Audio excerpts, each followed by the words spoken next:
5 medical checkups I'd never get after 65. Because as we cross the threshold of our mid 60s, the fundamental calculus of medicine shifts from aggressive prevention to the preservation of quality of life, and understanding which common tests actually do more harm than good is the single most important health decision you will make this decade. Stay till the end because the most commonly pushed screening for seniors has been proven in recent longitudinal studies to lead to a 40% increase in unnecessary surgeries that often diminish physical independence without adding a single day to your lifespan. Coming in at number 5 is the routine PSA screening for prostate cancer in men over 65, particularly those who have no symptoms. While this blood test was once the gold standard for early detection, the medical community has undergone a massive reckoning regarding its utility for older populations. The biological reality is that most prostate cancers in older men are indolent, meaning they grow so slowly that they would never cause symptoms or death within the man's natural remaining lifespan. A landmark study published in the New England Journal of Medicine followed over 700 men for nearly 20 years and found no significant difference in mortality between those who had immediate surgery and those who simply monitored the condition. This highlights the overdiagnosis paradox, a coined term for the phenomenon where we find disease that isn't actually a threat to the patient's life, but leads to life-altering treatments. The danger here isn't the blood draw itself, but the aggressive biopsies and surgeries that follow, which carry high risks of incontinence and permanent physical dysfunction. Instead of a blanket yearly test, the practical tip here is to focus on symptom-driven diagnostics. If you aren't experiencing specific urinary changes, the statistical risk of the test leading to an unnecessary high-risk procedure outweighs the benefit of finding a microscopic tumor that would likely remain dormant for decades. This checkup receives a harm-to-benefit score of 0.8, making it something to approach with extreme skepticism. As we look at the next item, the risks become even more internal and potentially damaging to your daily comfort. Number 4 on our list is the routine screening colonoscopy for those who have had consistent negative results in the past. While colon cancer screening is vital in middle age, the risk of the procedure itself, specifically the risk of bowel perforation and the dehydrating effects of the prep, increases significantly after age 65. Data from the Annals of Internal Medicine suggests that for adults over 75, the risks of complications from the procedure often eclipse the potential life-saving benefits, especially since colon cancer typically takes 10 to 15 years to develop into a life-threatening stage. This leads us to the interventionist trap, where the medical system treats a 70-year-old body with the same aggressive protocols as a 40-year-old body, ignoring the diminished healing capacity of older tissues. The mechanism of harm is often found in the sedation and the intense physical stress of the bowel preparation, which can cause electrolyte imbalances and acute kidney injury in older adults. A more practical modern implementation tip is to switch to non-invasive stool-based DNA tests, which offer high accuracy for detecting advanced polyps without the physical trauma of an invasive scope. The verdict for routine, asymptomatic colonoscopies in this age group is that they are often a low-value service, and the transition to less invasive methods is usually the safer path for maintaining long-term gut health. The next item on our list involves a checkup that people often assume is harmless because it's just a scan, but it actually leads to the most frequent false alarm surgeries in senior care. At number 3, we have routine EKG and cardiac stress tests for individuals who do not have symptoms like chest pain or shortness of breath. It is a common misconception that checking the heart is always a good idea, but in asymptomatic seniors, these tests frequently pick up minor electrical variations or incidentalomas, irregularities that have been there for years and pose no threat. However, once an EKG shows a minor squiggle, the standard medical protocol often demands a cardiac catheterization or even a stent. Research from the American Heart Association indicates that for stable, asymptomatic patients, these invasive interventions do not reduce the risk of heart attack compared to simple lifestyle management and medication. We call this the asymptomatic escalation cycle, where a quest for certainty leads to an operating table that the patient never needed to be on.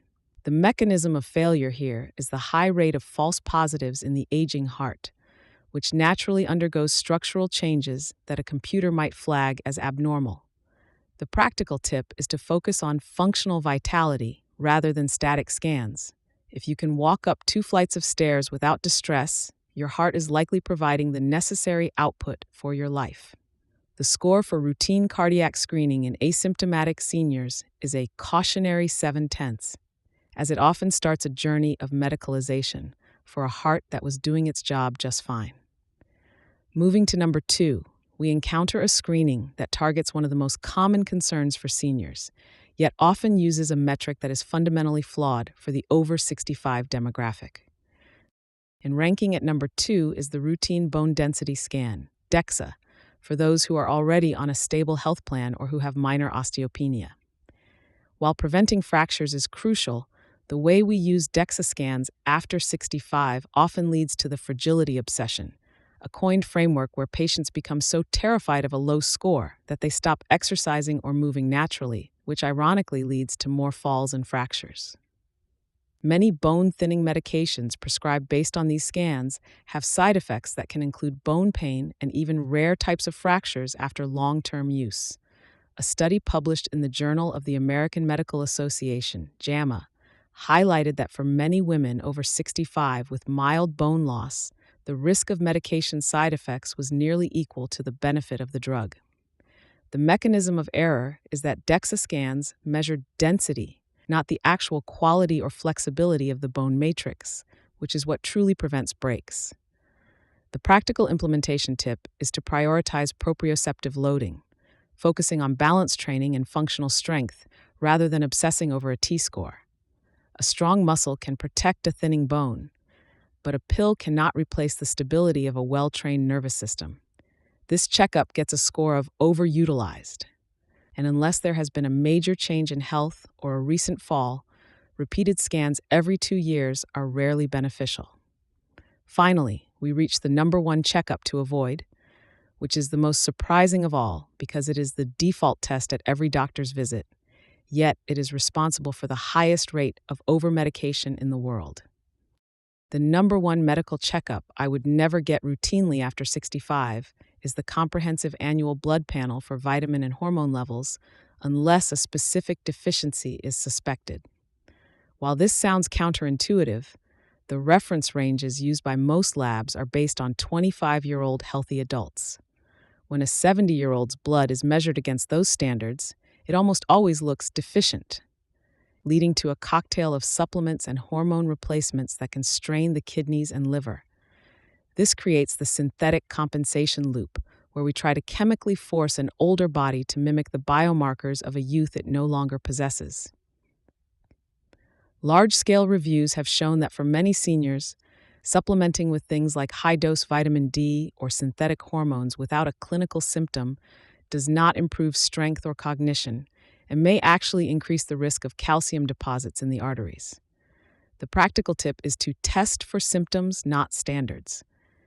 If you feel energetic and clear-headed, a low reading on a lab report is often just a sign of your body's natural, efficient adaptation to aging. This is the most critical checkup to scrutinize because it serves as the gateway to polypharmacy, the dangerous state of being on 5 or more medications simultaneously. To implement a truly safe medical strategy after 65, you must adopt the Master Health Audit. This isn't about avoiding doctors, but about changing the conversation. First, before any test, ask your physician, how will the results of this test change my treatment plan? If the answer is, we'll just monitor it, then the test may not be necessary. Second, prioritize biological autonomy by focusing on the 3 pillars that actually predict longevity: grip strength, gait speed, and cognitive engagement. These are better indicators of your true age than any blood panel or scan. Third, perform a medication reconciliation every 6 months, where you and your doctor look at every pill you take and ask if it is still serving its original purpose or if it's just treating a side effect of another pill. This systematic approach ensures that you are using medicine as a tool for living, rather than living as a subject of medicine. By shifting from screening for problems to optimizing for function, you protect yourself from the harms of overdiagnosis and ensure that your golden years are defined by vitality rather than by the next appointment on your calendar.